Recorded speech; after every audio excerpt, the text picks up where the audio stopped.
You are listening to SNA Live, a podcast like no other. What's good, Cigar fam, and welcome to SNA Live, the podcast not just about cigars and cigar lounges, but life in general. Because if you're smoking cigars with your peoples in a nice lounge and only talking about cigars, you've missed the whole motherfucking point. We're recording, as always, from Smoke and Ashes Cigars and Haberdashery here in Teaneck, New Jersey, the hottest cigar lounge in the Northeast. With me, as always, are my partners, Malik and Ryan. Say what's up. What's going on, fam? What's up, fam? This is episode number 2, State of the Union. Today's topics will be an update of where we are at with the criminal charges of the police officers that brutally murdered our brother George Floyd, the protests and how people are responding and how the police are responding to those people protesting, the protesters and themselves and who is making up that group, history of us protesting in this country, looters versus peaceful protesting, and the White House's response to the issue at large. With that being said, cut your stick, light them up, and let's get it popping. Welcome to SNA Live, a podcast like no other. Featuring Three the Hard Way. You want it, you got it.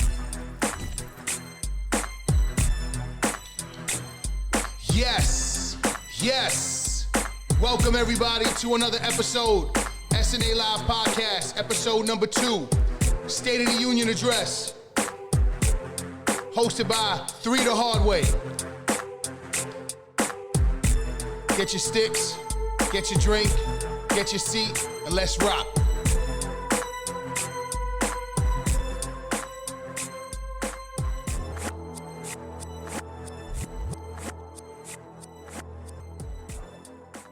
Welcome to episode number 2.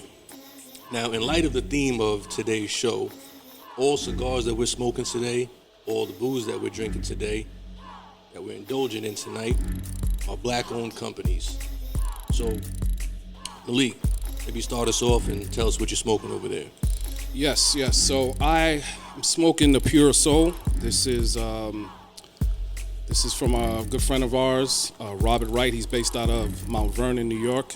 If you're from Money earning. Yes. If you're from the area, you've probably seen him. He's also a jazz musician. He actually performed here at the lounge for us. Great guy, good music, and even more importantly, a really good cigar. So, I thought today, why not go with something black-owned and Pure Soul. This is a Honduran Puro. I would say it's medium to full body, full flavored cigar, and just lit it up, and I'll let y'all know as I go. What you got over there? Rob, what you got, man? Well, I have to be biased. I stuck with my man Caesar. Shout out Caesar. Camino Cigars, again, doing the TMM. Beautiful Dominican cigar. Great Again, cigar. He's the one that brought me back to Dominican tobacco that made me really start appreciating it all over again. Seriously. Yeah. So, he came in with this Criollo 98 wrapper.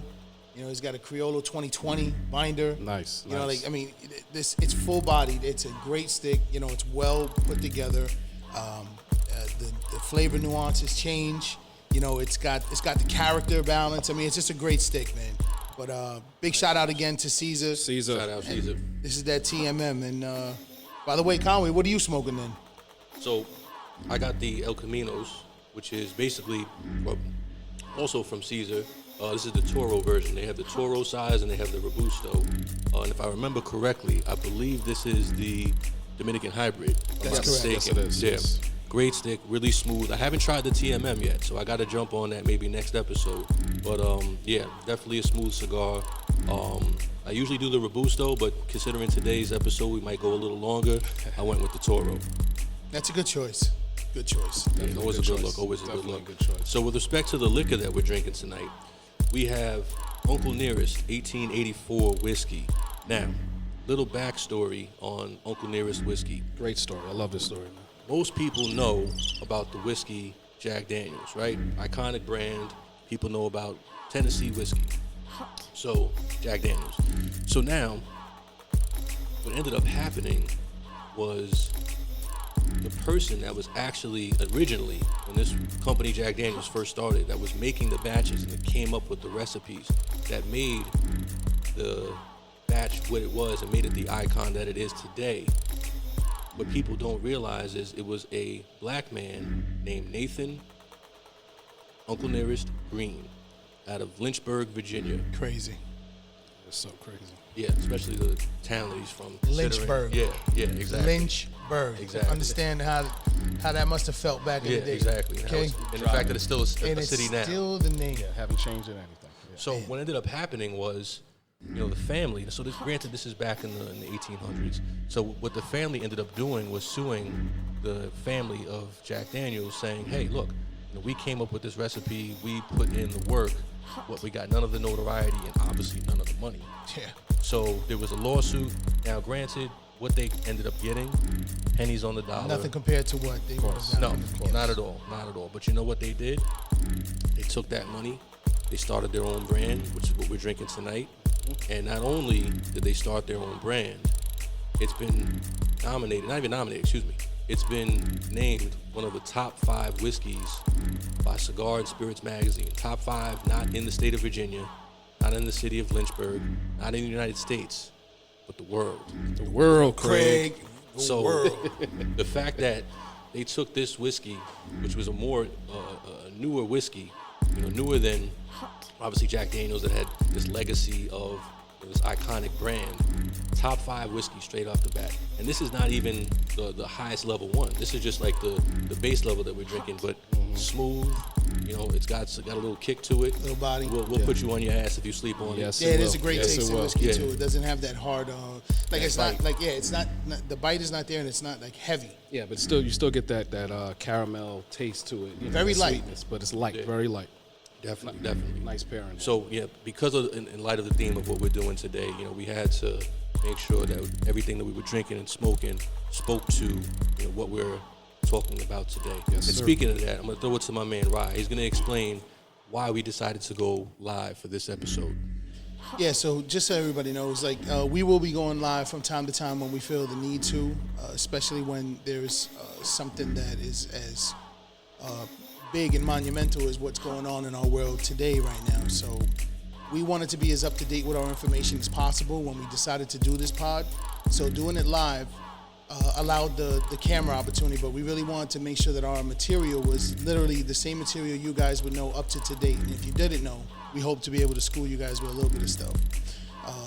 As far as the podcast goes, just so you guys know, we will record some lives like this, and then there will be times where, because you obviously know, we are sitting in Smoking Ashes Cigar Lounge, so we won't be able to record live all the time.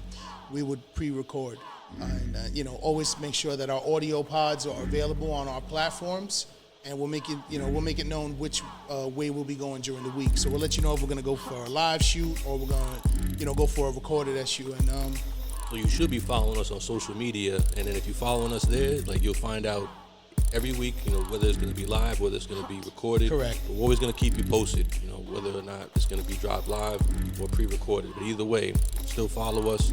Make sure you keep it up to date, and we'll always let you know. yeah, again, we're on YouTube, we're on Instagram, we are on Facebook. I mean, you guys can follow us everywhere, and please Don't bear forget with Twitter. us too. Yeah, Twitter as well. Sorry about that.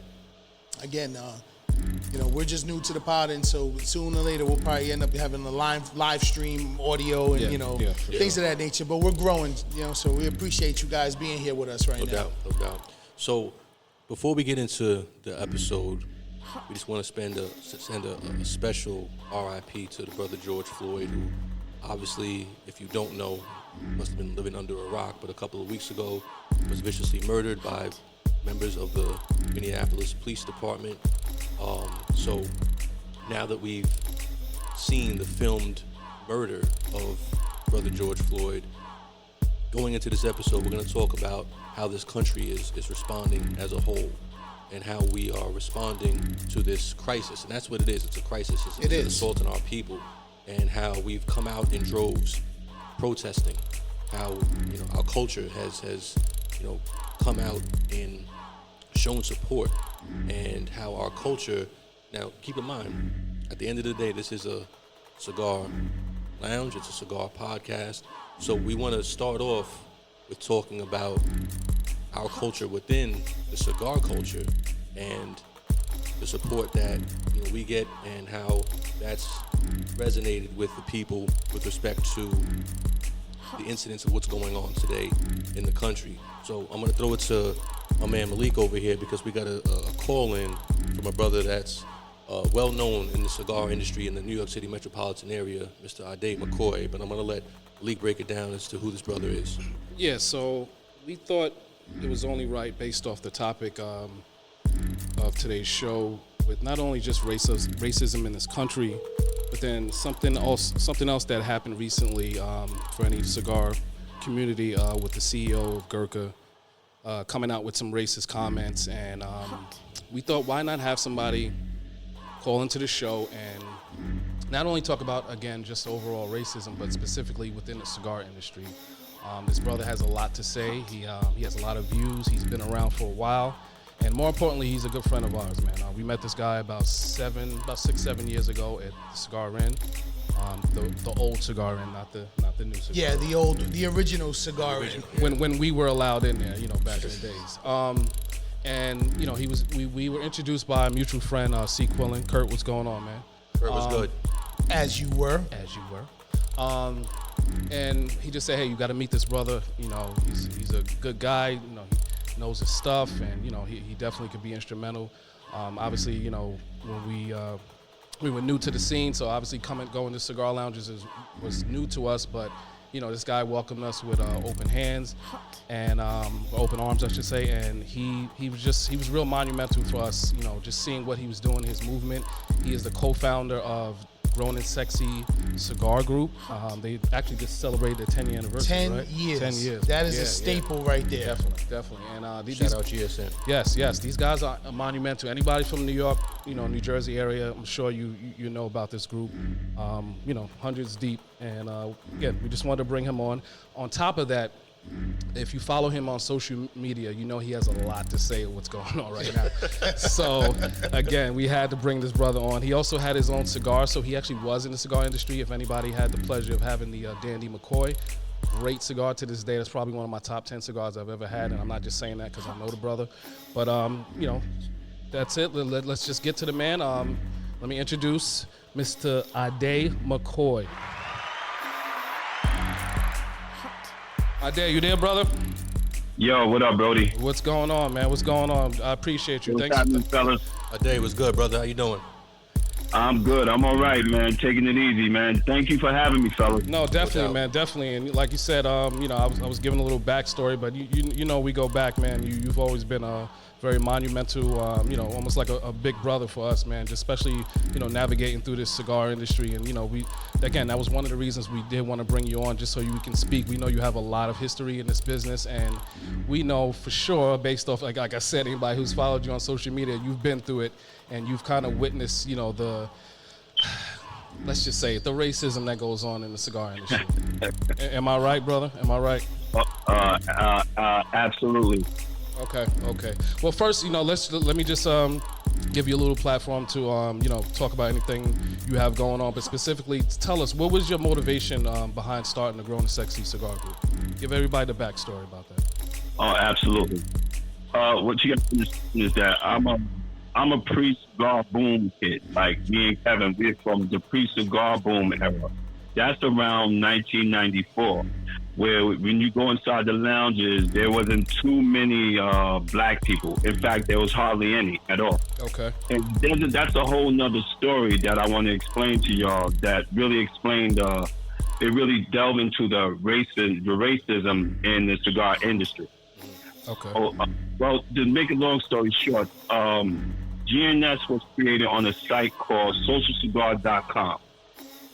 And before DNS was created, I had a cigar group already called Classic Men. And it was my man Hev, it was my man Aaron Simon, it was my man Big Rob. We'll just be outside smoking cigars, whatever. Okay.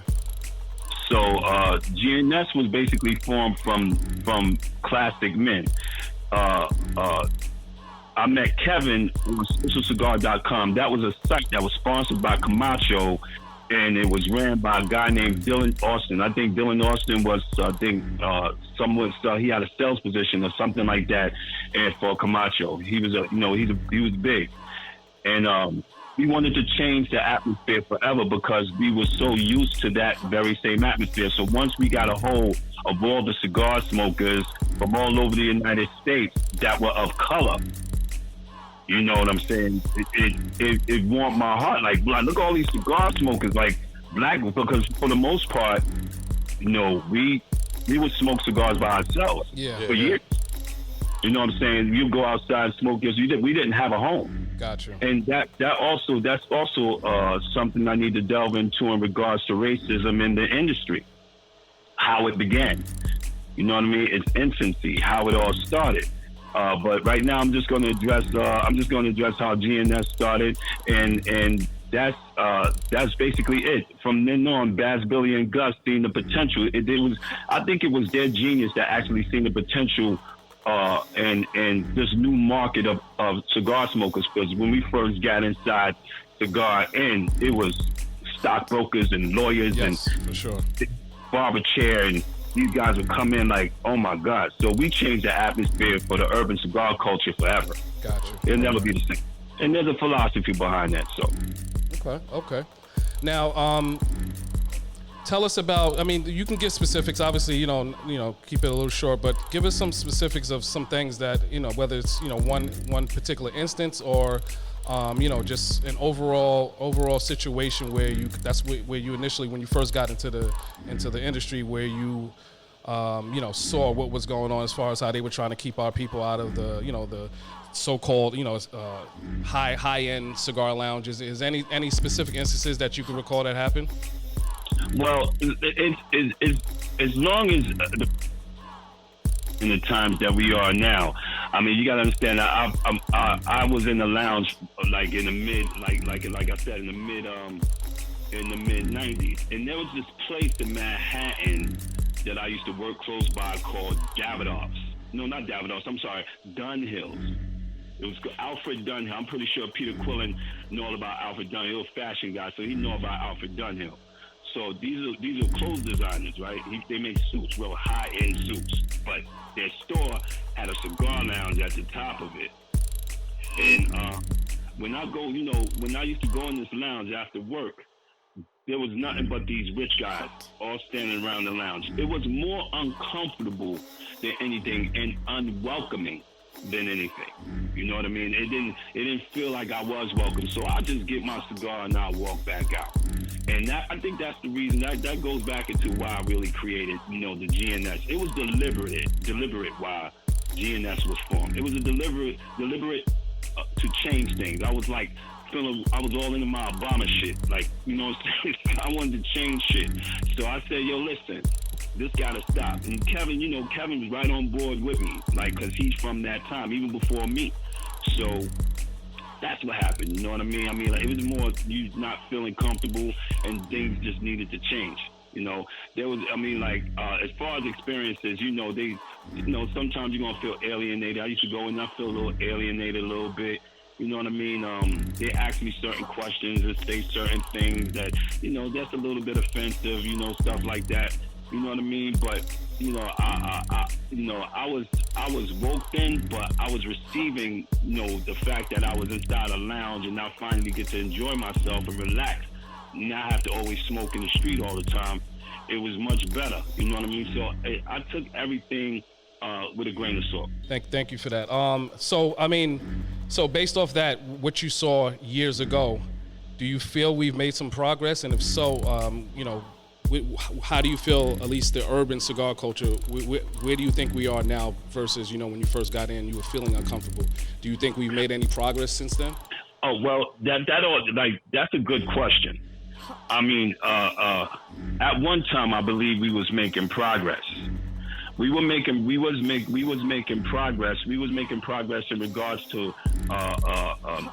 making these cigar, well, mostly the boutique brands, because boutique brands, you know, they emerged in the late 90s and the early 2000s, and that was because a spike in sales after the cigar boom. Now, Marvin Shankin and Cigar Aficionado, they'll say that the spike in sales after the cigar boom is because of his publication. I believe that the spike in sales was because the urban cigar smoker finally found a way to invest in their relaxation in the premium cigars, and that's what I believe. That's my philosophy.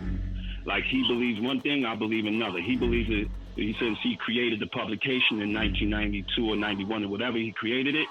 That the spike in sales had increased, which it did, because pre-cigar boom, it was really, really bad. Like in the 80s, it was real bad. They didn't sell no cigars then. It kind of set it off until the mid 90s, and I believe that's because of us. So I believe we did make progress, but I think we're kind of like losing control. I think we're starting to lose control a little bit, with all the dissension in the cigar groups. So the cigar groups is formed so that we can form together. And it seems that we kind of stray away from the whole brother of the leaf thing, the real meaning behind it. We have a lot to learn about this culture. There was a time where I could go inside a cigar lounge and put my lighter down or put my liquor down and don't have to worry about anybody picking it up. There was lounges that were like that, where I could just leave anything, but I just now it's become this atmosphere of tension and arguments and shit like that. Like, that's just showing the other side that we can't have nothing, no matter how much we do for them. And I'm sorry, you give me a little bit of latitude here. Our dollars is very, very strong in this industry, in the cigar culture, period. Very, very strong. The spike in sales from the urban cigar smoker haven't gone unnoticed by the big brands. Even the boutique brands, they know this. They know. But they don't want to bet the ranch on their core audience. You understand what I mean? We got you. No, I definitely understand that. Go ahead, continue. Yeah, they don't want to bet the ranch on their core audience. That's the reason why advertisements on of African Americans ain't really broad yet. Because I'm gonna tell you like this: if you don't understand the philosophy behind the emergence of this urban cigar smoking, and you don't understand it, then you're going to get left behind. And I'm talking about the big brands. If you don't start putting us on now, because we're going to just continue to grow and grow and grow. And that's only because your relaxation and my relaxation is entirely different. Entirely different. This is a new relaxation for us. Your relaxation been happening for Lord knows how long, since pre-embargo, post-embargo, pre-cigar boom. This was all like white America. These guys was middle to late age white guys that was just sitting in the lounges and chilling. They'll smoke a Padron. The first quarter of the Padron, they put it out and they good. Us, once we got a hold of this shit, man, we frowned on somebody putting the Padron out without smoking that motherfucker to the cap. I feel you, bro. I feel you, man. Oh, man. So let me ask you this. So obviously, there's been some news in the cigar industry with the CEO of Gurkha. I can't pronounce his name. To be honest, I don't even want to say his name. What are your thoughts behind that? And obviously they tried to come back afterwards with some time of lame ass apology, but obviously we're not stupid. We know what that is. Didn't they say his phone was hacked? Yeah, no, they said his phone was hacked. Yeah, and then, they said it was hacked. And then later on, they said we don't stand by it, and he resigned, and he's not the CEO. Obviously, he's still gonna keep getting paid. So what did you really do to him? You didn't hurt his pockets. His reputation might be messed up, but he's still getting paid. But anyway, what do you think? What are your thoughts behind that? I know I saw you post something. I think it was yesterday or the day before, but I'm curious to hear your thoughts on that. Oh, it's heartbreaking. You know what I mean? It's heartbreaking when you find out these guys, but it's a teachable moment for all of us. There's racism in all industries. There's racism. And as much as we want to believe, because we're such a close-knit community and we're so outside of the norm, we want to believe that we are real brothers of the leaf and we're different, and it's this patchwork of solidarity between all colors, but that's not the reality. We still live in this world. So, it's heartbreaking that Kaiser Kaiser because I met Kaiser maybe about 10 years ago myself. I went out to Jersey to an event of his and with some friends with Classic Men, and no, it was longer. It was like 2008, 2009, and I met him. He was real cool. I mean, he was a cool dude. So it's heartbreaking. It's heartbreaking. But I mean, this is the thing about this goes back to what I was saying. I mean, like, what's new to you is not new to others. I mean, they're gonna be in your face like, your friends, and they're cool with you and smoke with you and sip whiskey with you, and you're excited about it because this is new for you. This is your new relaxation. This is your new investment in your peace of mind. That's not the same for others because they've been doing it for so long. They had it for many, many years. So, I mean, we have to get used to people really putting up a facade right there in front of you. Because I had no idea that this guy would be like that. But I found out a lot about a lot of them. I removed a whole bunch of them. You know what I'm saying? They were saying a lot of racist stuff. And I mean, I think that was a cruel remark that Kaiser made. Very cruel remark. And I'm like, you know what I'm saying? It's heartbreaking. But this won't be the first. It won't be the first and it won't be the last time we hear something like this. People going to, sometimes people can't hold their water. You know what I'm saying? So it's heartbreaking. Yeah, man, it definitely is. It definitely is, man. But listen, brother, we appreciate you coming and getting your thoughts before we let you go. Is there anything you have coming up? Any events? Obviously, we're in the middle of a pandemic, but I know last time I saw you, you had some a new clothing line or something that was coming out. Anything going on? Just let us know anything you got coming up with you. Well, right now, GNS have a subsidiary group for the young cigar smokers. We got younger people running it like right now called Cigar God, and it's hot.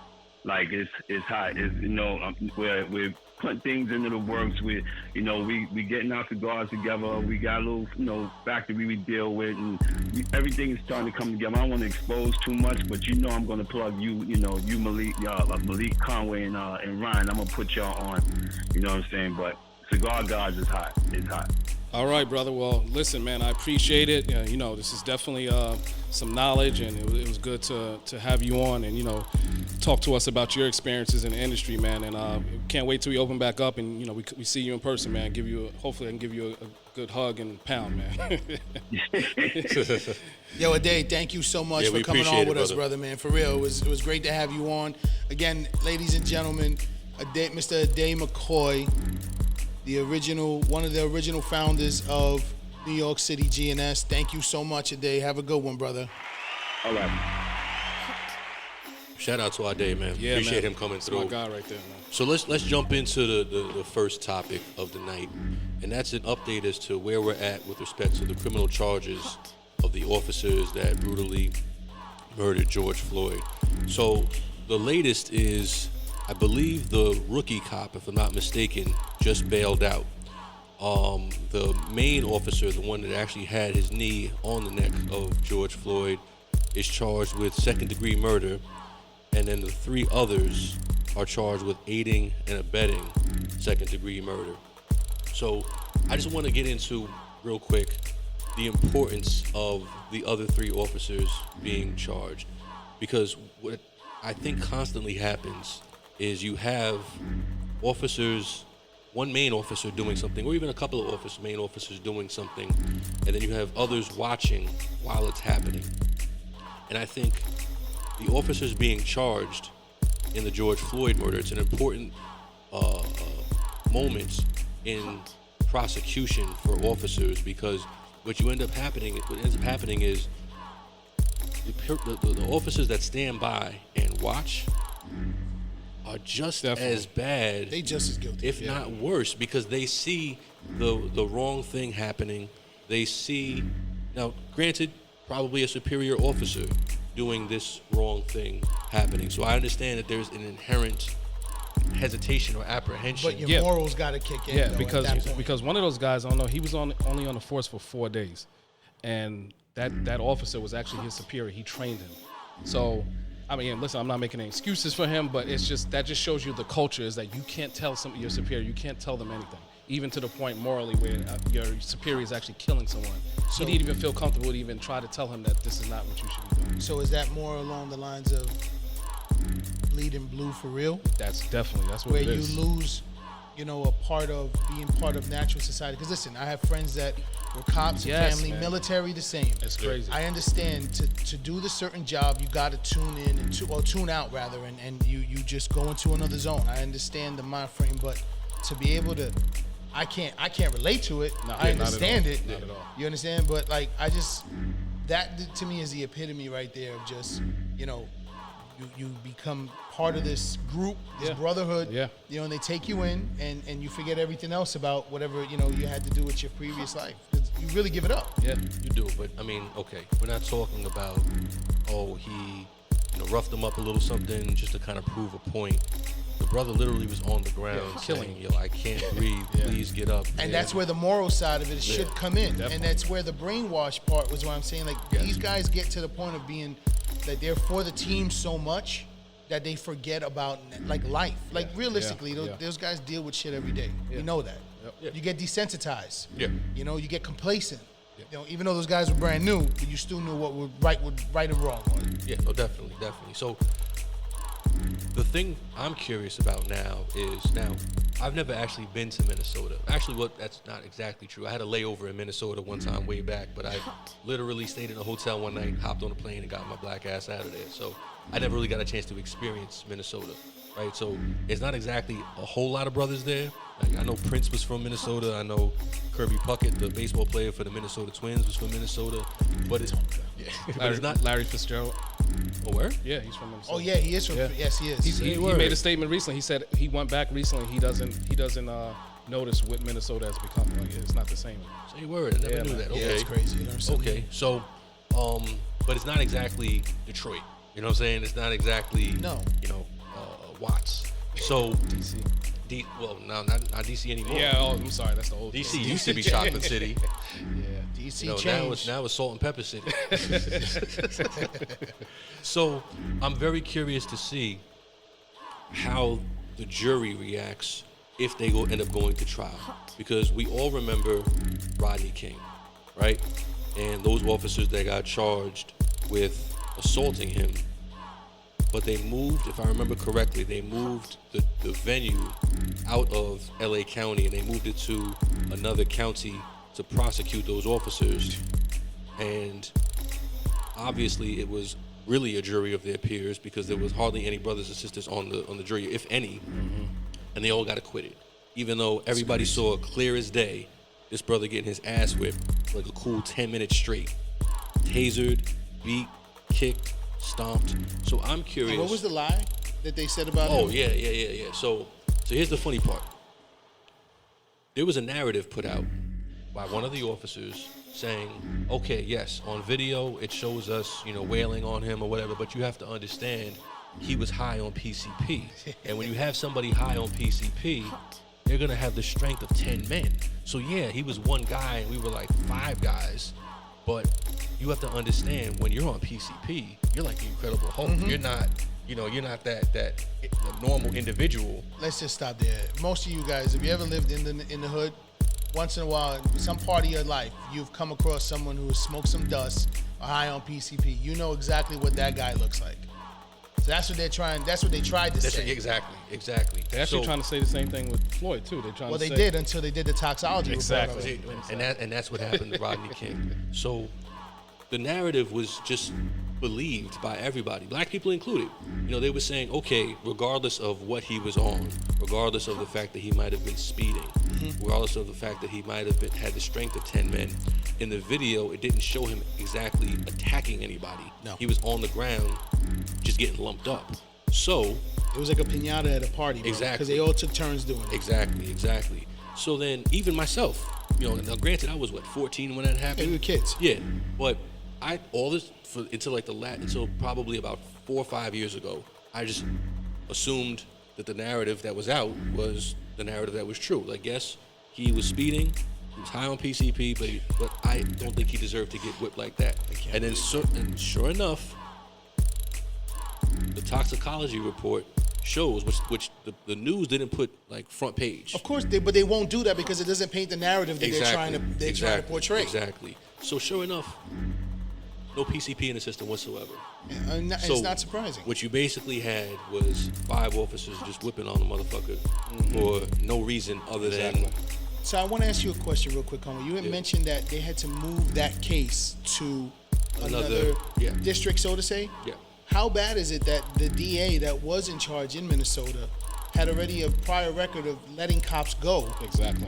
To the point that the governor himself put the attorney general in charge of the case. Yeah, because he had no faith in the state prosecutor. That's when you know it's bad. Or the county prosecutor, I should say. Exactly. You know it's bad. So here's my thing.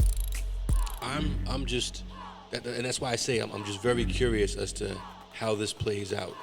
Does the jury, who just by the demographic of what Minnesota looks like I said, not a lot of us there, is it going to be an older, more conservative jury pool that gets selected, that they get the 12 jurors selected from, where they're going to say to themselves, okay, well, they didn't intentionally murder him. Because keep in mind, murder in the second degree, I believe the top charge that's being charged, it's the intentional act, not a reckless act. I believe they increased it to the intentional act, not reckless. So I'm curious to see, because at the end of the day, I don't care if this man gets convicted of some reckless charge and they give him like a cool 5 years. Like, this should be top charge conviction. For sure. There should be no ifs, ands, or buts about it in terms of what that man intended to do.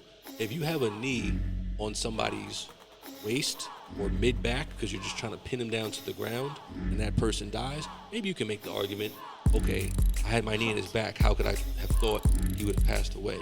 A knee on somebody's neck. He died of asphyxiation. 9 minutes. Right? If the person's heavy enough and the other person who's on the ground is small enough, you can break somebody's neck that way. Yes, you can. Remember, easily. When we saw the second shot, though, from the second camera, it showed that all the other cops that were, I didn't even know they were behind the truck when I first saw the first video. I only thought it was just that one cop with his, knee on his neck. And, my first instinct is like, get up, give a little bit of fight. And it's like, I was confused. Yeah. Until I saw the second shot. And that's when you see the other cop, like you said, asphyxiation. He's got 2 knees on his back. His chest is being pressed down into the ground. And he got another guy on his lower half, too. Yeah. So, he had nowhere to go, and he's handcuffed. Yeah.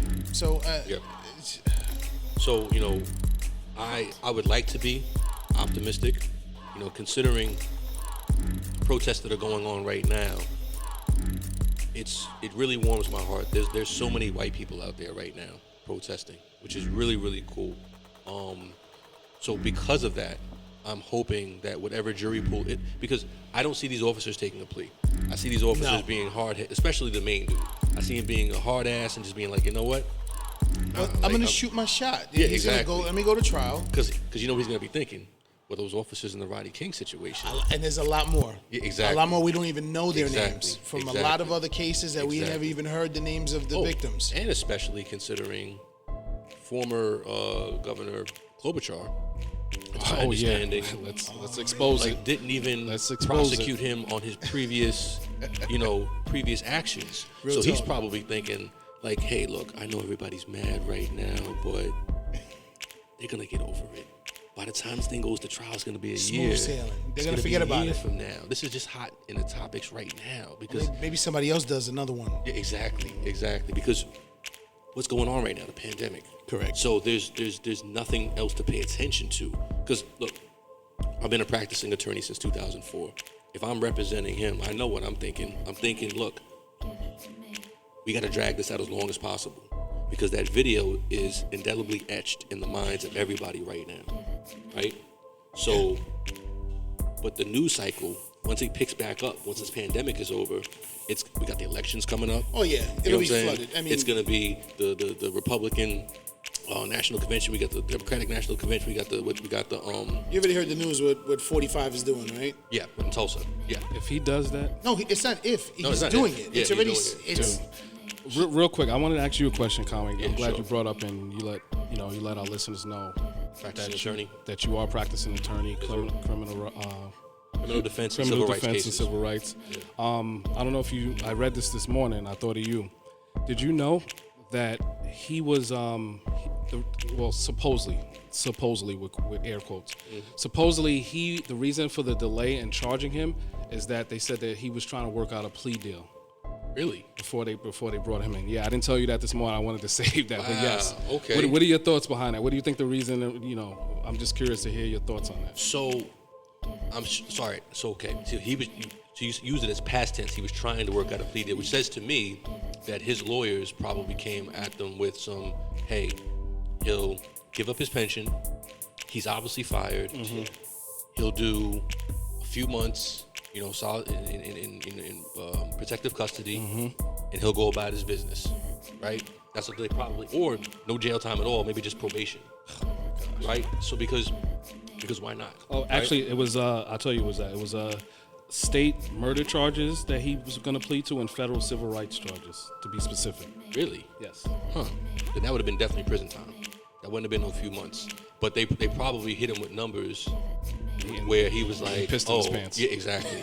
Exactly. He's like, fuck that. Exactly. But just going back to the whole strategy of it, like I said before, we're going to have a big election coming up. This is huge. It is. It's a distraction.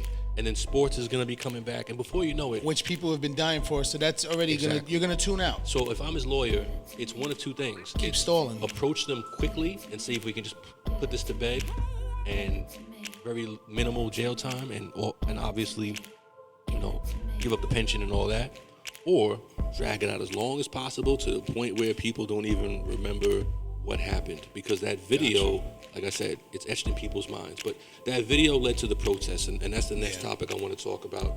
These protests that are going on and how police are responding, and then the looters versus the peaceful protesters.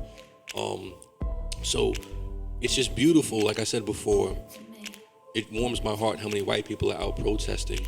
But what's even crazier to me is it's not just people in this country protesting. There's white people and people of all races out in France protesting.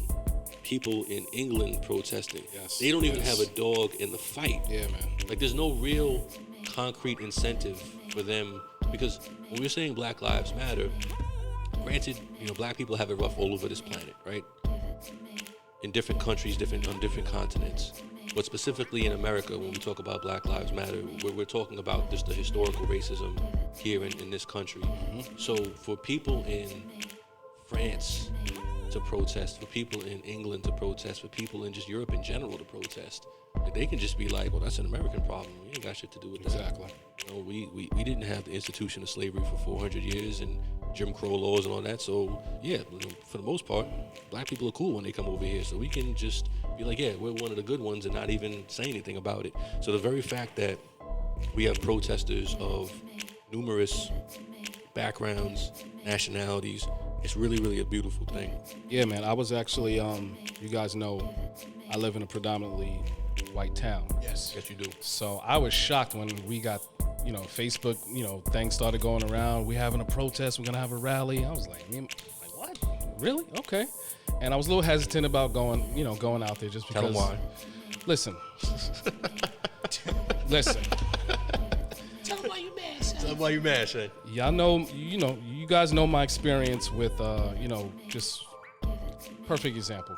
I was working in the office, part-time, and I had two racist white guys that I had to share literally a whole floor with. It was just us three. And I would listen to them talk. They were cool though. They were closet racists. They didn't come out and just say it, but it was just obvious, just speaking with them. They were very cordial, conversational, but they would just say stuff. And to be honest, they were actually trying to say stuff on purpose because they wanted the angry black man to come out. Of course. Yeah, they were trying to egg you on. Trying to egg me on. I never let it happen. But I did listen to a lot of their stories, and there is an underground freaking, let's just say, terrorist white nationalists that are going around right now. And to be honest, I didn't want to be out in the protests with my kids, and one of these guys come out and, start spitting and yelling in your face. And listen, I'm from the Bronx, dude. You ain't gonna step in my face and start spitting. I'm getting arrested. I'm just telling you that right now. So I was there's a point. Yeah, right? there's a point. There's definitely a point. Like, you're not gonna come in my face and start spitting. So I didn't want to put my kids through that. I would think that would be a traumatic experience, and that was my hesitation at first. But then spoke to a brother who actually lives in town. He's a Puerto Rican gentleman. He's from Queens, from New York, and we're cool. And he was like, "Listen, man," he's like, "that's what they want. You can't let that get to you." And and then I said, "You know what? He's right. He's right. Let me go out there. This is gonna be something monumental for my children." So I went, man. But again, I say all that to say, I was shocked by just the passion that these white people were walking around with. They had the signs. One lady was naming all the people who have died from police brutality. She knew the names. She was like, scream it. Like she was literally screaming at the top of her lungs. And I got chills when I heard that. I was like, wow, cool. dude. That's cool. So Wow. you can actually sit here and say that it's kind of been a perfect storm in a sense, because when you've had the quarantine happen, that means everyone has been home, right? And then you had this incident happen, this heinous, incident happen, and everyone had a chance to watch. And not only watch, people are on their phones all the time now. Yeah. So you had some white folk now that didn't know about some shit before, that they had an opportunity now to learn and hear other sides and really take it in. Yeah. Because look how quick the knee went out for Kaepernick. Exactly. It's not a problem anymore. Only to the ones that want it to be a problem. Yeah, but they were a problem to begin with. Quick little fact, I read this again today. Do you know the top 10 selling books in the past month? 6 of them are about racism. That's beautiful.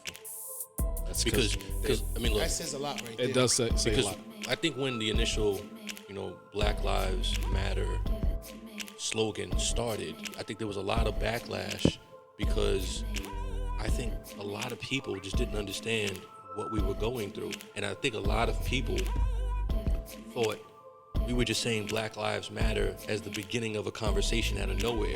It's not the beginning of a conversation. No. It's a retort. It's us saying, after being told non-verbally, but physically, that our lives didn't matter, we had to shout out. Proofs in the history. Yes, it does matter. So for people that thought like, oh, we were just saying this just because we got cocky and we just were like, you know what? Our lives matter more than everybody else.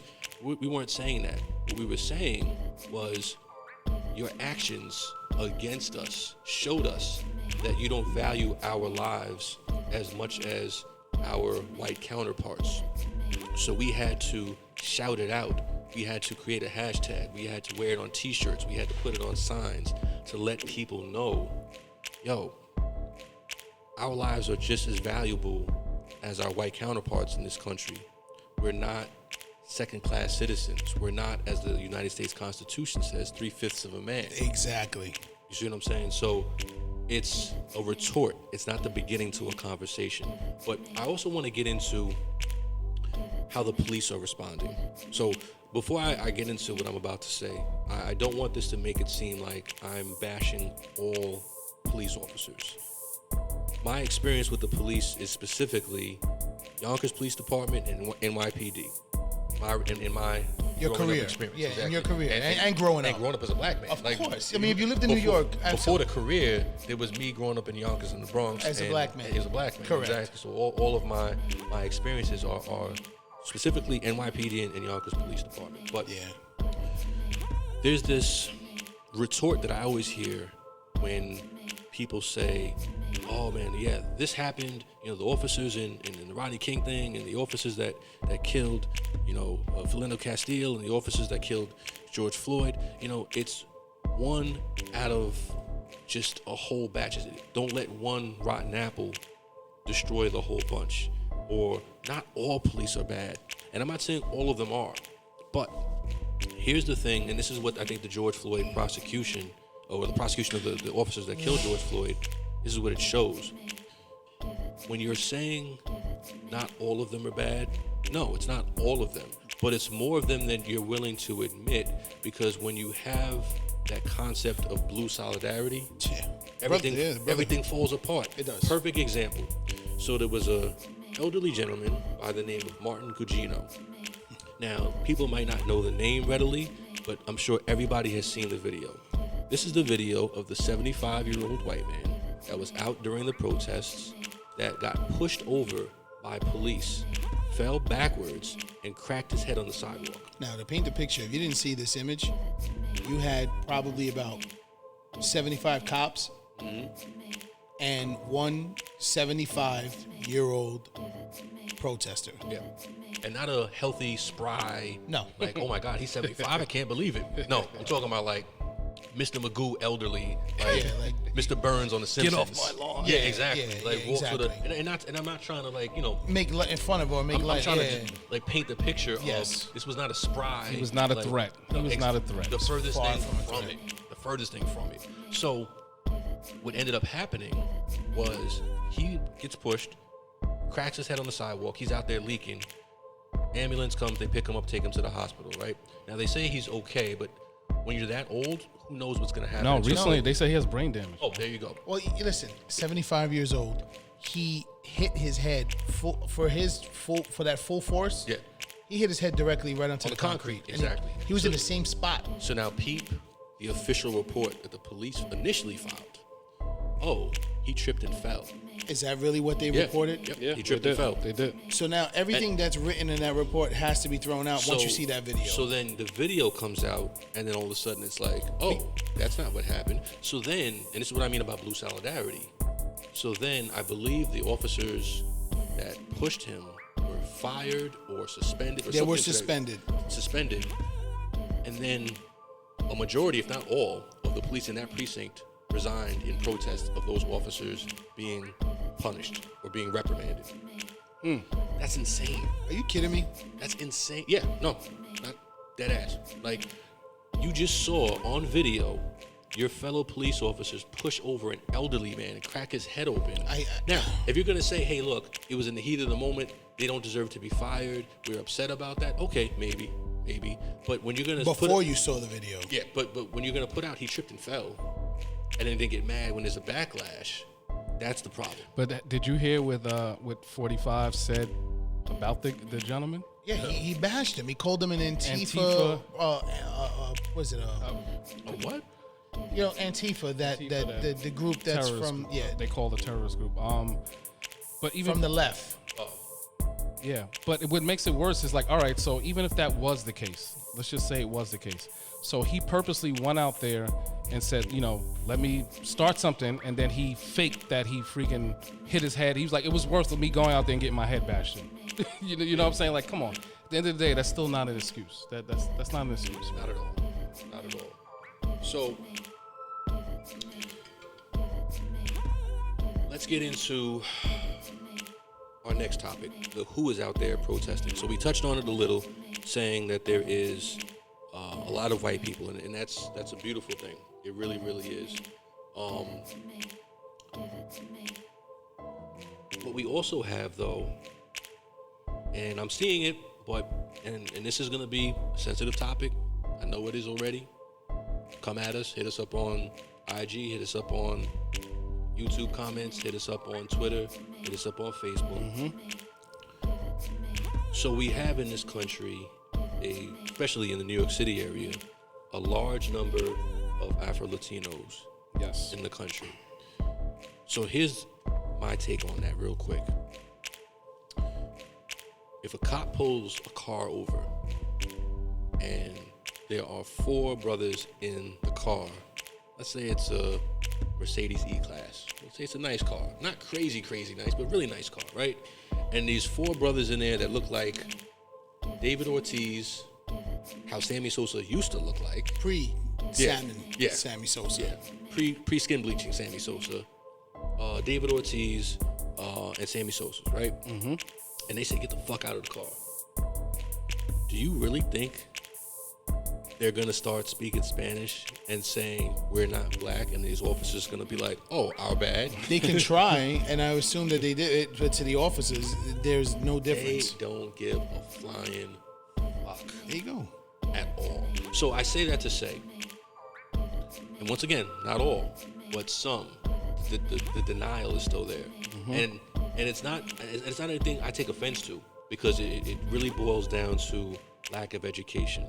Look, yes. at the end of the day, we all came. If you're living in this country as a black person, regardless of where your people are from, we all originated from the west coast of Africa.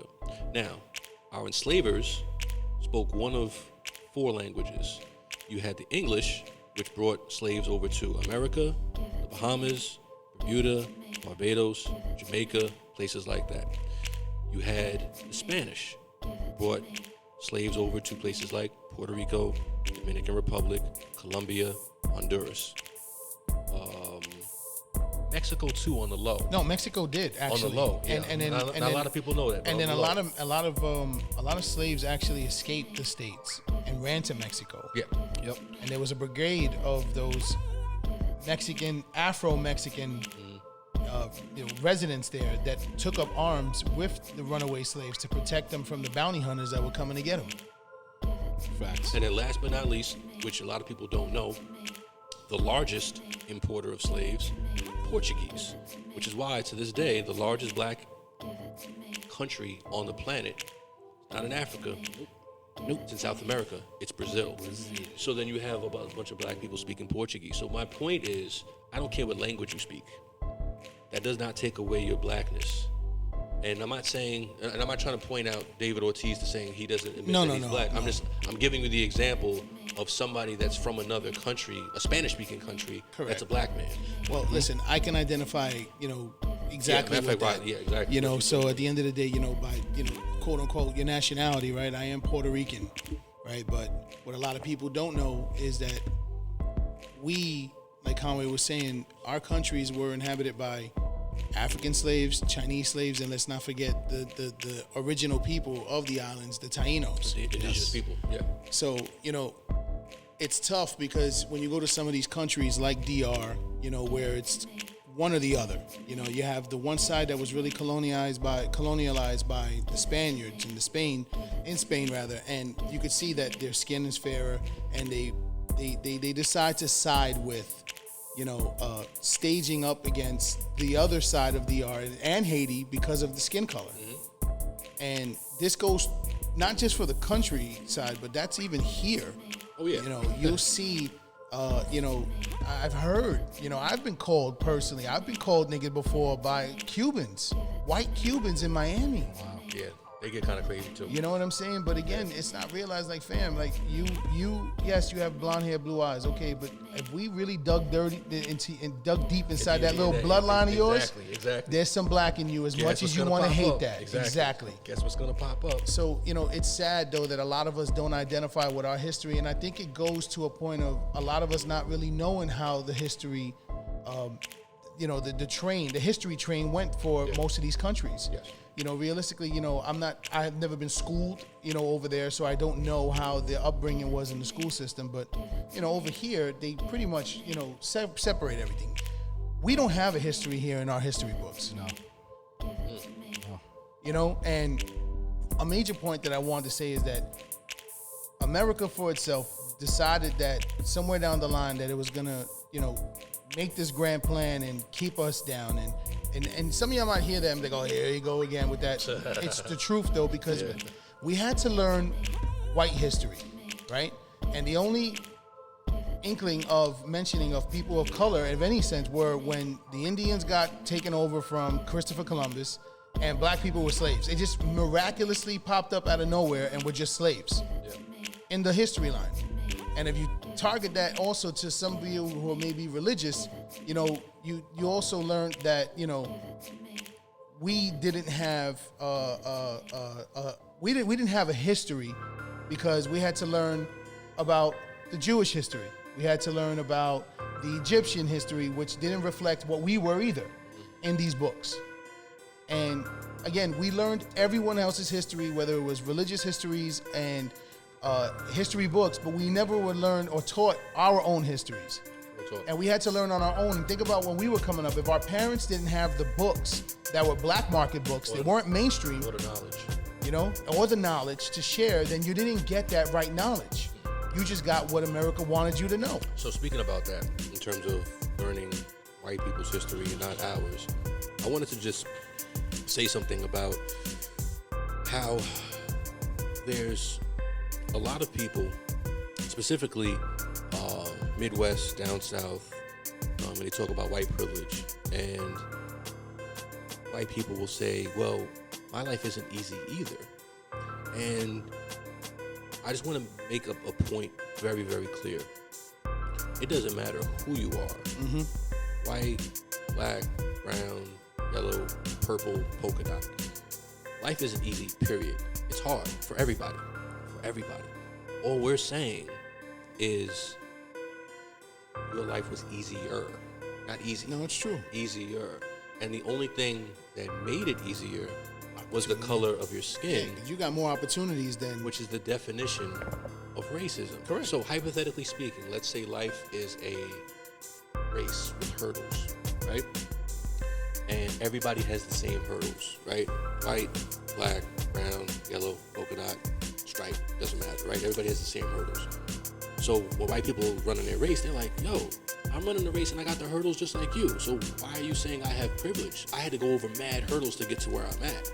All we're saying is, yes, you had the hurdles just like we did, but we had a 100-pound weight vest on our backs. Yeah. As we were trying to run those hurdles. And then when you would jump over a hurdle, there'd be a pit of lions, and then there would be a wall you got to climb through, and it's just... And that's all it boils down to. You know? I heard an analogy when it comes to, the topic you're speaking about, comparing economics to monopoly as how we were as black people.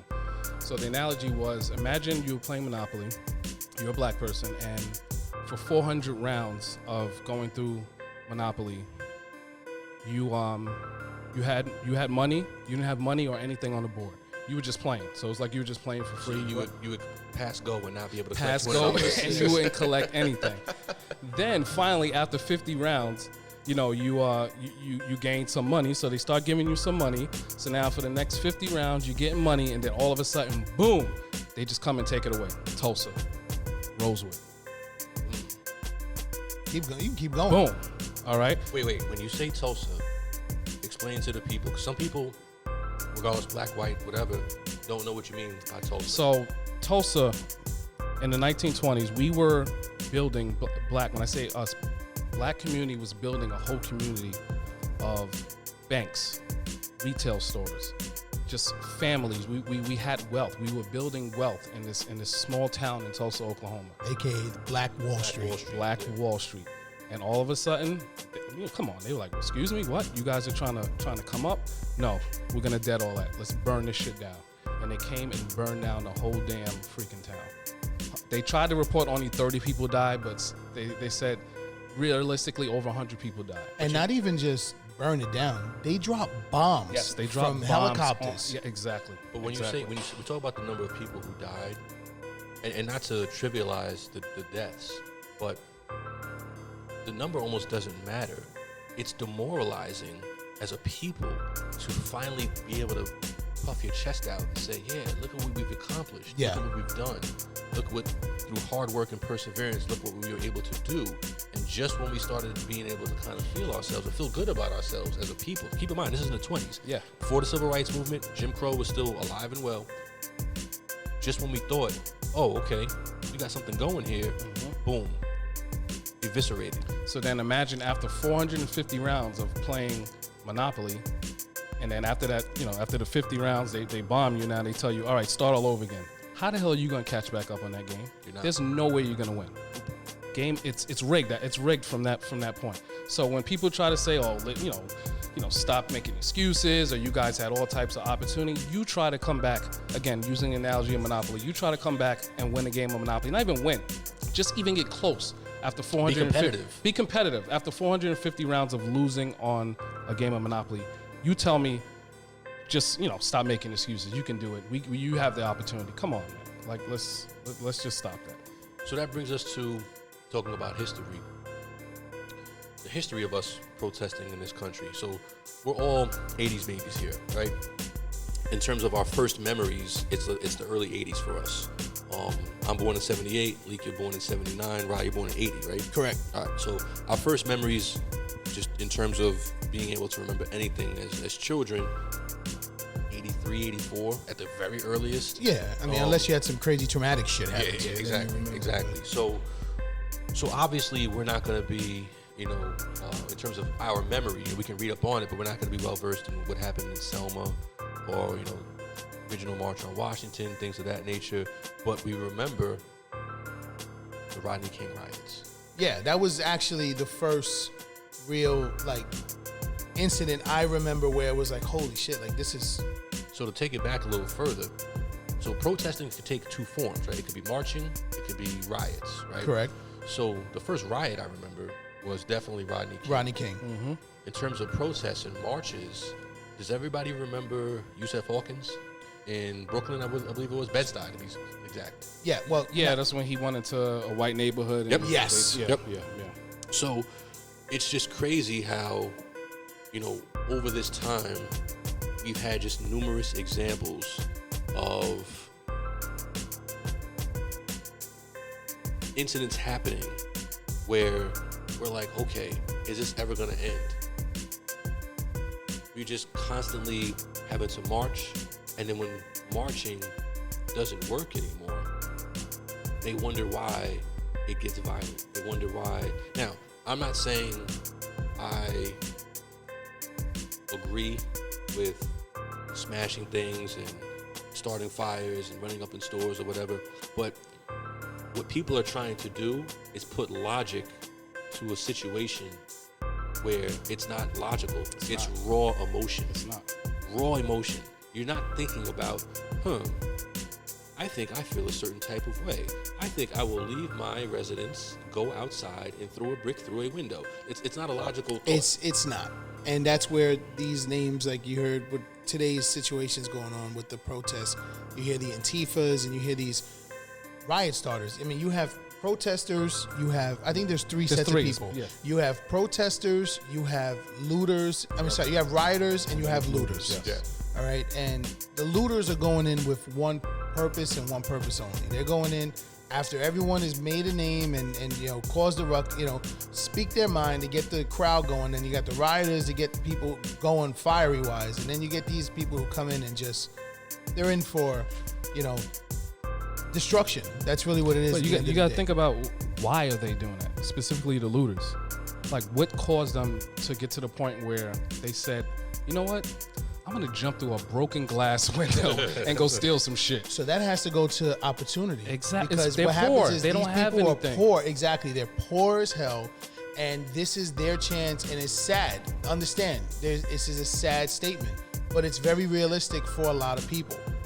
They're poor, and the only time they're going to get a chance to touch this TV, to touch this phone, to touch that bed, They're Gucci, because that's what everybody's talking about. is to partake in these lootings. And then the message ends up getting lost in translation. No, it does. But here's the thing, though. Keep this. 4 years ago, a brother by the name of Colin Kaepernick, Correct. quarterback for the San Francisco 49ers of that particular year, took a knee during the national anthem to signify his protesting the treatment of black people by the police. When he did such, people had a huge problem with that. A huge problem. Now, keep in mind, all my man did was stand on two legs, bend one leg, and put a knee on the ground during the national anthem. And people had this huge problem. So now, I ask you, which do you want? Do you want somebody to just stand in silence and take a knee? Do you want people rioting in the streets? Do you want people marching in the streets and protesting? So we tried the peaceful protest. That didn't work. Nobody wanted to hear what he had to say. They hijacked the whole narrative of Disrespecting the military. Exactly. Well, disrespecting the flag, The disrespecting flag. the military. And I'm glad you brought that up. Drew Brees, quarterback currently for the New Orleans Saints. I want to get you guys' take on his apology. Because up until very recently, up until he clapped back at number 45, I thought his apology was a bunch of bullshit. It was very generic. It was to me, it was something similar to like how this guy from Gurkha decided to just try to come out with this like political, statement. Yes. It was very just. There was no emotion to it. Real quick, not to cut you off, right? Because I'm looking at the live, and Mike, my man Iron Mike, just asked a question. He said dig deeper into the veteran who advised him. Tell the story. Well, again, I was going to touch on that, just and gonna Mike, get to thank that, you for so, saying that. yeah. Thank you for jumping the gun on that segue for us. Shout out Mike. What's good, Mike, brother? thank you. Thanks, Mike. No, real talk, though. So, Conway, I was going to ask you that. Since you had mentioned Colin taking a knee, right? What people don't know, though, is the history behind where the idea came from for him to take that knee. See, when you say when people don't know,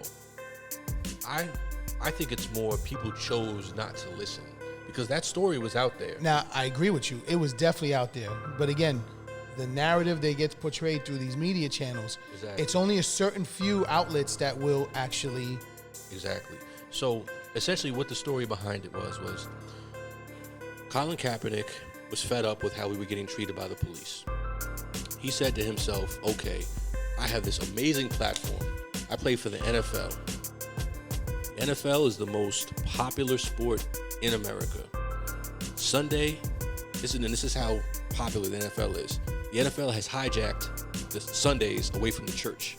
That's how popular the NFL is. So Colin Kaepernick is on a prominent team, San Francisco 49ers, his legacy. They won multiple Super Bowls through the 80s with Joe Montana. It's a historic franchise. So he said to himself, I have a platform.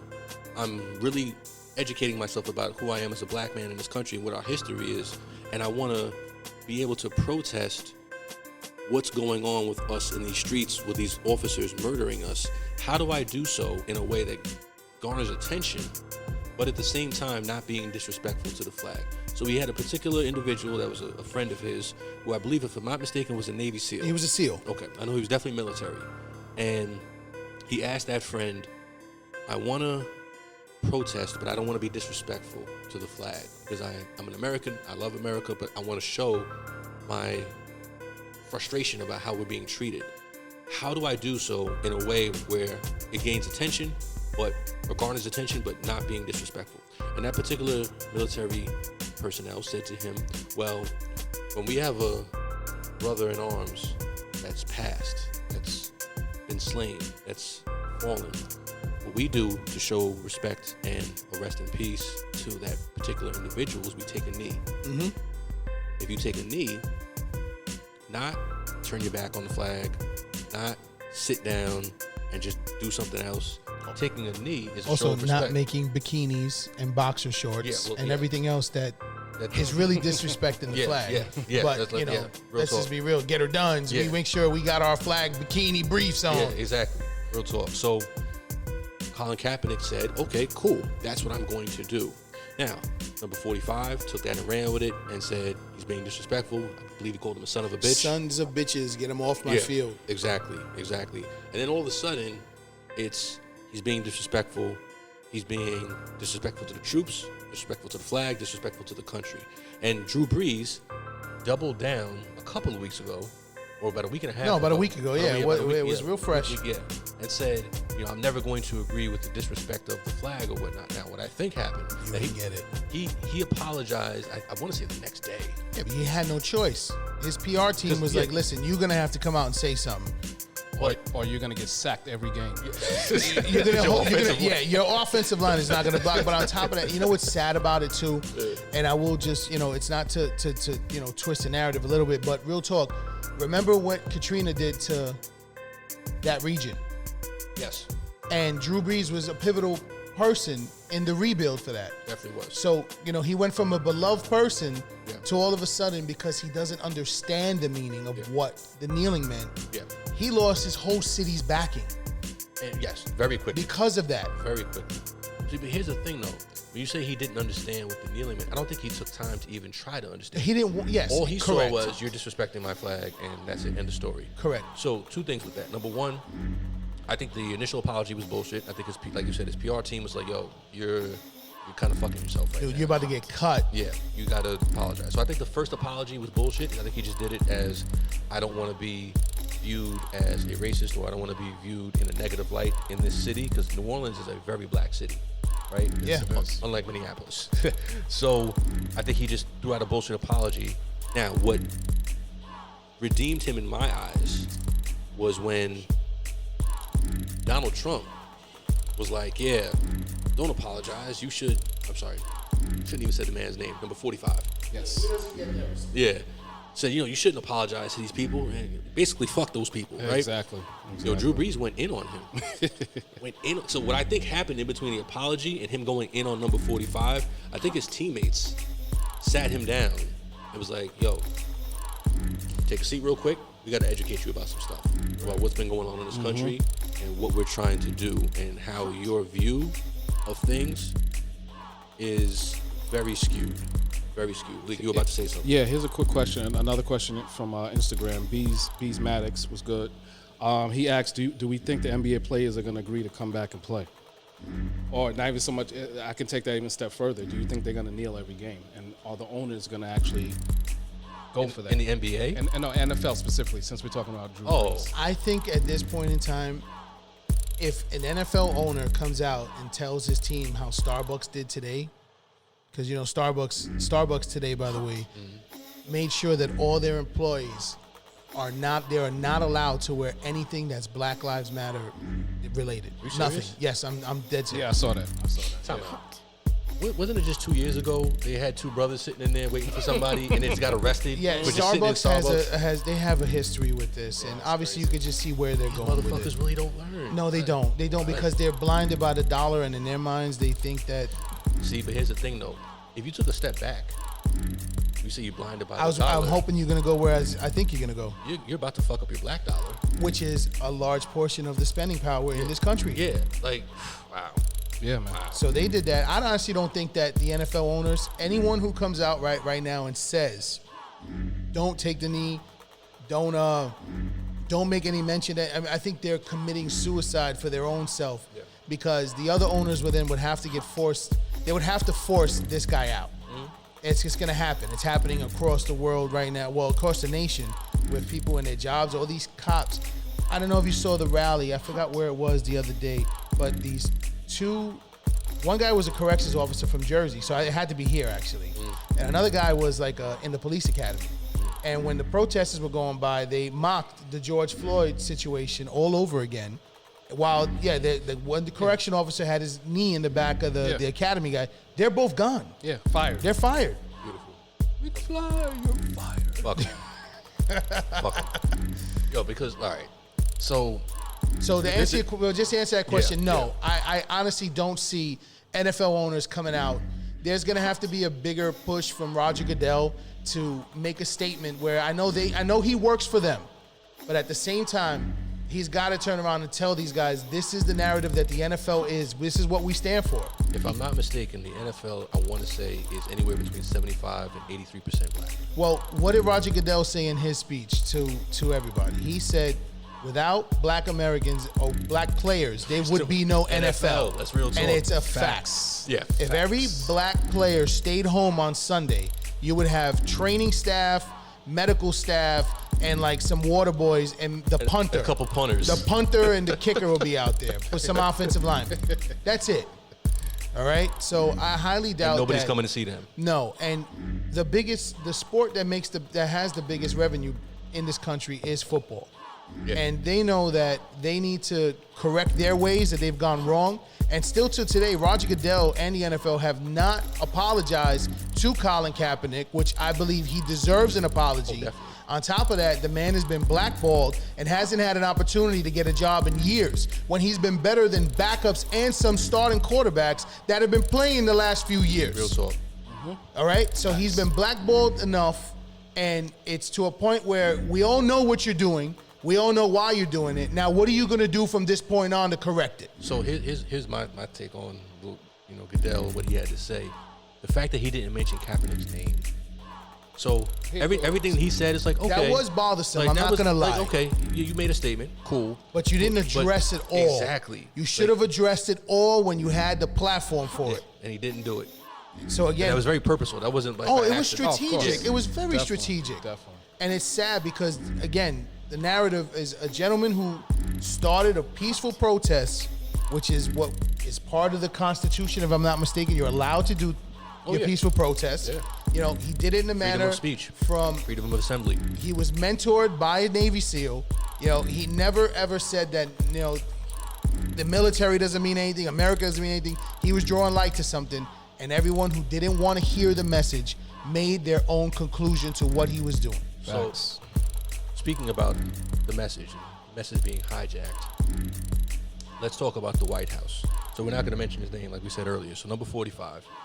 So obviously, you know, and I'm so glad we did this live today, because I was originally going to talk about him taking that photo in front of the church with the Bible, which was one of the most fakest like publicity stunts I've How ever many seen. generals have in had my to come life. to The general interviews? the general apologized. He apologized. Yeah, a couple of them have apologized. One guy resigned.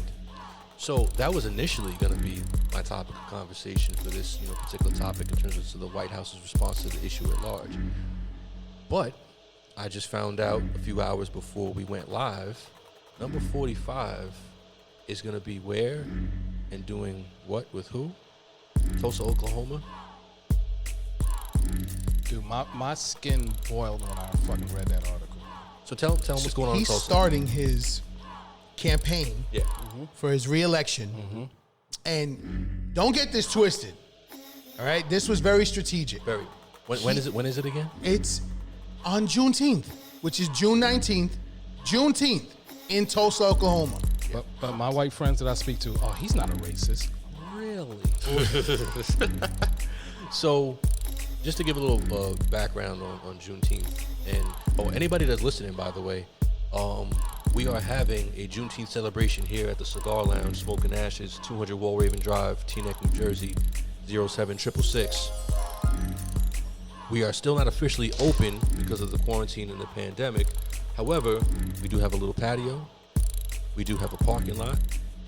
We're going to get it popping out here. We're going to have a little tailgate party. We're going to have some food trucks out here, all black-owned businesses. Come out, show support black business, specifically on Juneteenth. Yeah, just June so everybody 19th. knows, like Conway said, I was going to plug this in later, but since the topic is here now, Yeah. we are encouraging a tailgate event. So we do have limited seating in our little patio area. Remember, we still have to maintain social distancing. Yes. So, we have setups, we're adequately spaced out. But what we're doing is we're spacing out all of our vendors throughout our parking lot, and we're allowing them, space so that you can also come in, park your car, pull out some chairs, sit in the back. We'll have music playing, so you'll be able to hear it wherever you're sitting. Like Conway said, the food trucks will be out. We have verified foods that are going to be out here with their truck Hove cooking up the seafood delicacies. Yes, sir. And his French fries, which are crack, by the way. If you haven't had, Rizak. if you haven't had anything from Verified, I suggest you make sure you come by on Juneteenth and sample that out. We also have coffee and cornbread here. Yes, sir. They're gonna hand out some swag bags, and they're gonna, definitely support the Juneteenth event with bringing in some light to their company and their business as well. Shout out Monique from Coffee and Cornbread. Yeah, Monique and yes. Mo. Yeah, Monica, Monica. big time. Great big food. up. Great food. You got to check them out. When you come down to Smoking Ashes, we'll make sure one of these nights we'll get them to stay open late. You guys got to sample their foods. Besides coffee and cornbread, we have also have Chico's Oils, which is a gentleman who is down with us, and we sell his products here in the shop.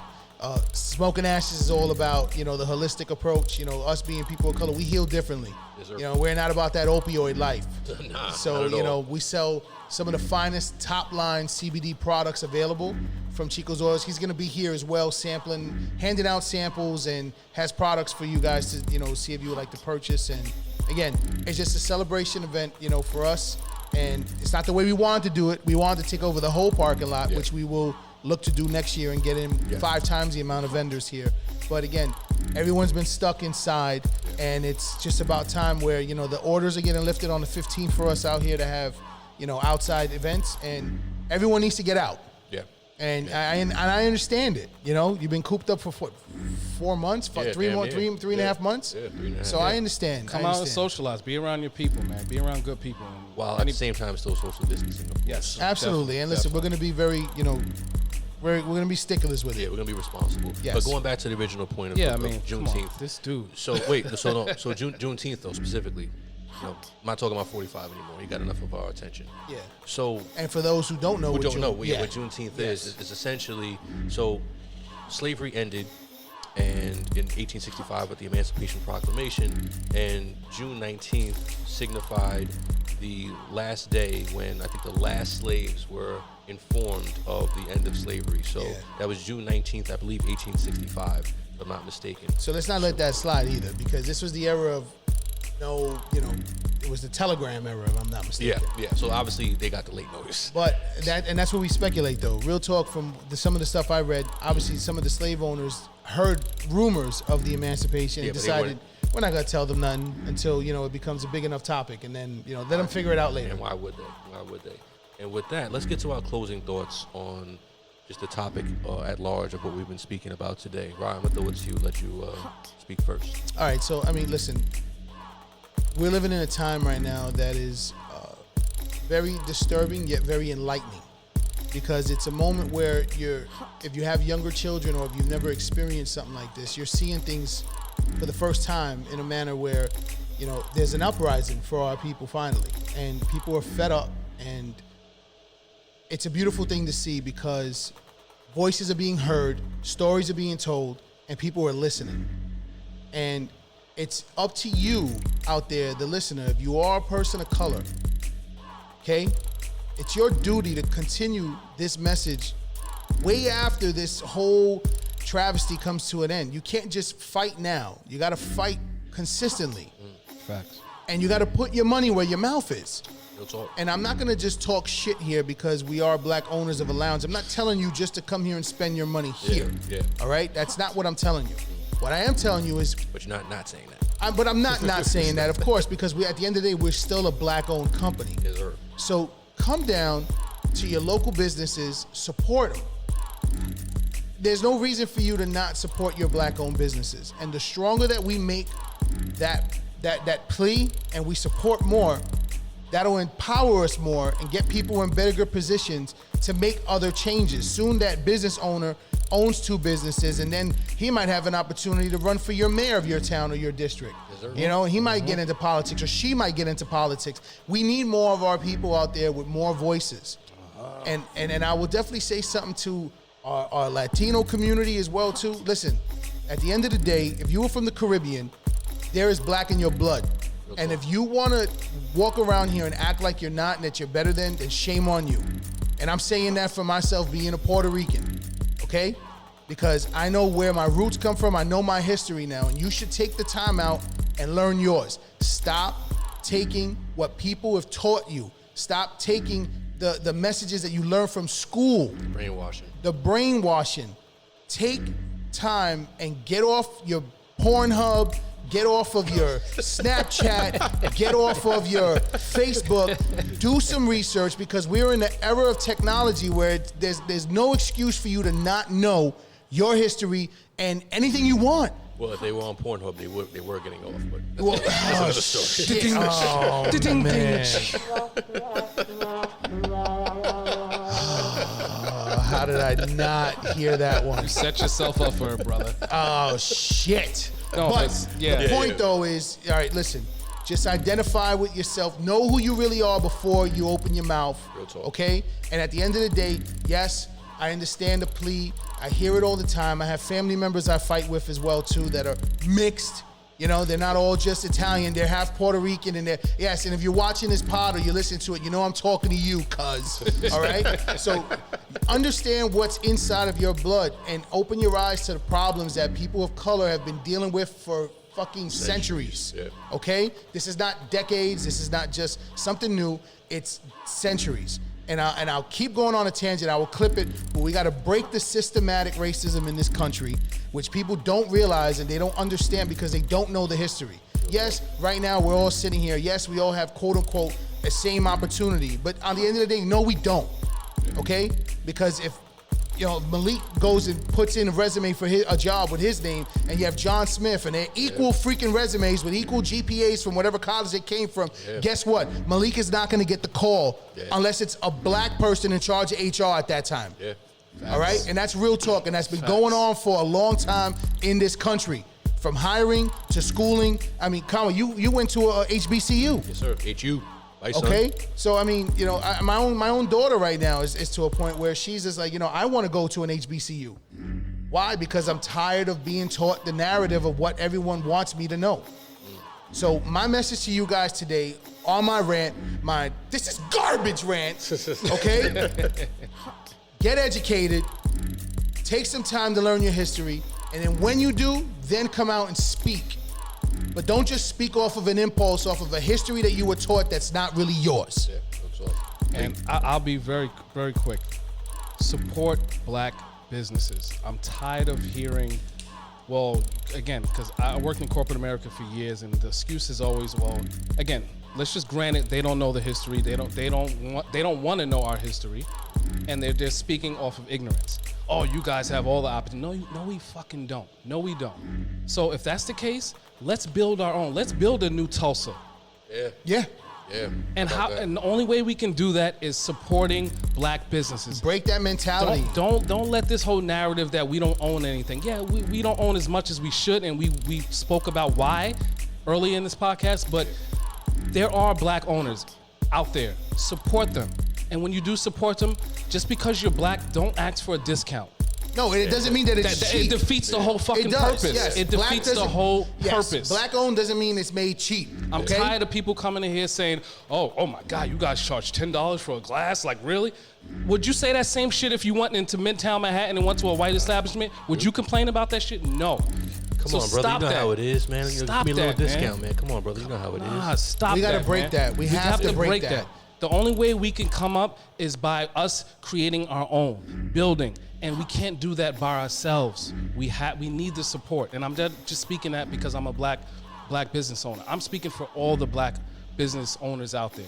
Facebook just started a group here in Jersey specifically to help other black businesses to support one another, bringing light to supporting black businesses in the area, and that's just specifically here in New York and New Jersey. Black Coalition Group? Black Coalition Group. Shout out. I love it. I love shit like that. Perfect. So let's continue that, man. Stop with the excuses. Stop going to freaking Gucci and all these name brands. They're not doing nothing for you.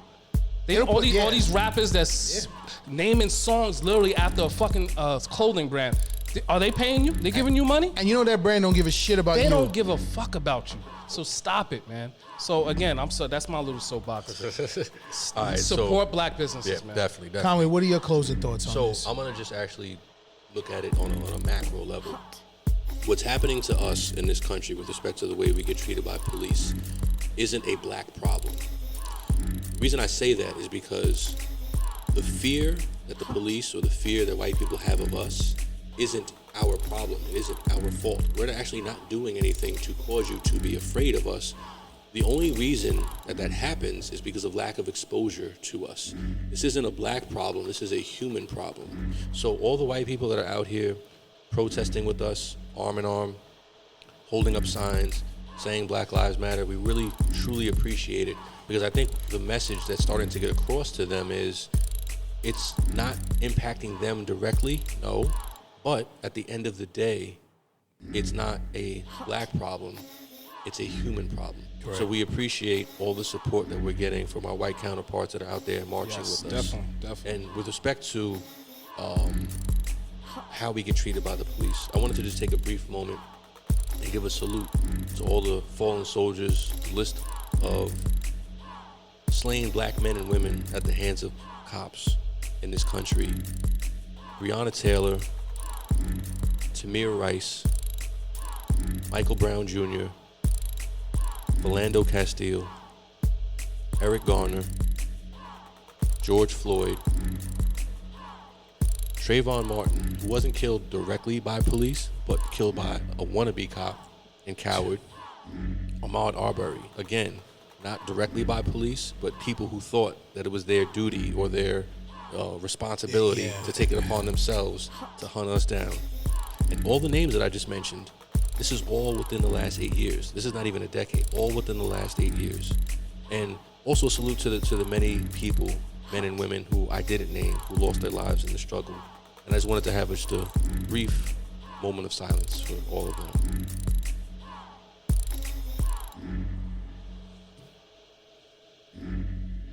And before you close us out, yes, you had mentioned that all those names that you did mention were within the last 8 years, but sadly, 3 of those names were also within the last 3 months. Yeah. Yes. Okay. It's happening way too quick a clip of us being systematically just lynched, essentially. So to touch on something real quick before you go, guys, you got to go out. You have to put pressure on your local governments. You have to put pressure on your councilmen. You have to put pressure out there in the polls when it's time for you to vote. Okay, I know, listen, in heart, you guys will learn through these pods, I am a conspiracy theorist. I am.